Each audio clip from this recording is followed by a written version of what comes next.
1190. CNN 1190. Welcome back to the Innovation at Work radio show. I'm Winston Edmondson. We're speaking with Debra Medina, a very exciting candidate, helping me out because, as you can hear, I'm losing my voice, from the city of Louisville. And the veins popping out of your head. City Council Member John Garena.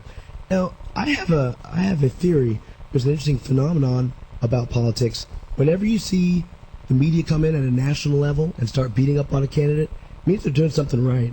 So you can see, Sarah Palin, when she gets slammed everywhere from the national media, she's doing something right. They're afraid.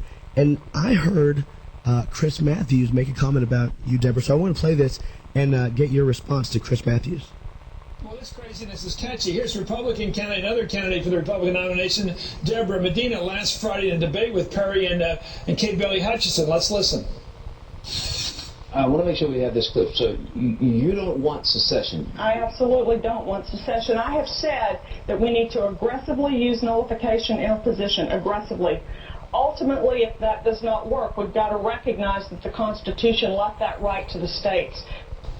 Who is this, John Calhoun? Here's Martin Luther King, by the way, reminding all of us what interposition means and what nullification means. It's down in Alabama with its vicious racists, with its governor having his lips dripping with the words of interposition and nullification. One day down, so there he is talking about, I'm not going to read the whole thing. Okay, the point, though, was the interposition and nullification are the words of Jim Crow. And Wayne, here's this candidate for governor down in Texas in 2010 doing that. So, Deborah, how do you respond to Chris Matthews? I was trying to say to y'all, I can't hear anything. I had silence there. I didn't know if y'all could hear me, but I couldn't hear any of that. I'm so sorry. No problem. Well, so basically Chris Matthews is saying when you start talking about interposition and nullification, that those are code words, that it's a racist thing back from the civil rights and it's a states' rights. Basically, he's calling you a racist. Well, the amount of mud that people try to throw, I think, comes far in the field. Someone shared that with me a couple of days ago, and I thought, gosh, that's really strange for someone to be throwing that label at me. I'm married to a Hispanic guy, have lots of friends of various cultural backgrounds in my life, and so certainly farthest thing from the truth. I think it's one of the distractors that people try to use to get us away from the Constitution. Has our law been used in ways that are contrary to good public policy? Absolutely. But that doesn't mean we throw out the baby with the bathwater. The U.S. Constitution is the best blueprint ever laid for a free and prosperous society. Our founders understood that. They said nullification and interposition were the tools available to the states. I said Jefferson said it was the unquestionable right of the state. Maybe we should say unquestionable duty of the state to determine when the federal government steps outside the bounds of the Constitution and to use the tools of nullification, interpossession, restrict them to the Constitution. And I just wanted to give you a chance to respond because I think that's a very silly allegation. I'll tell you this, I'm black, and I appreciate you talking about nullification, and because it's something that at this point Texas is going to have to butt heads with the federal government. So I appreciate you, and I don't think there's any racism as far as using nullification. So I'm glad you're doing that. Now, John, again, introduced me to the Debra Medina campaign back in the day, got me excited.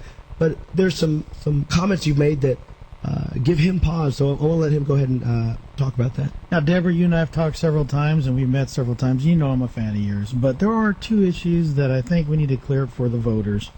And let's go to the big one that's been on the news all day today, and that's with Glenn Beck this morning. I was very excited that you were there, and I could hear it in your voice. You were excited to be there. But it seemed to have gone south very quickly with, an attitude on his side probably, and your indirect answer to the question. But I want the people out there to actually hear it straight from your voice. So I'm going to ask you the question that Glenn Beck asked you. And I know Glenn Beck, but do you believe that the federal government had anything to do with the destruction, the 9/11 terrorist attacks? No, I think had the opportunity to get out there today and say that I believe, as I guess most Americans do, that Muslim terrorists flew planes into buildings here in the United States on that day, and I haven't seen anything that makes me believe that the government worked in collusion with those individuals to commit those atrocious acts. Awesome. Maybe we try to second guess, and I certainly didn't expect that. This was a gubernatorial race interview. I think we sometimes try to understand where people are coming from, and coming from Glenn, someone who's long been a champion of questioning your government. That's what I'm responding and reacting to.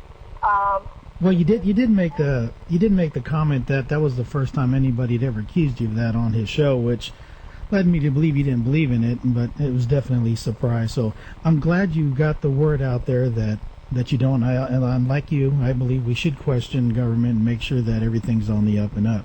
All right, so it's I'm satisfied with that answer. How about you, Winston? It was never in question for me. I understood.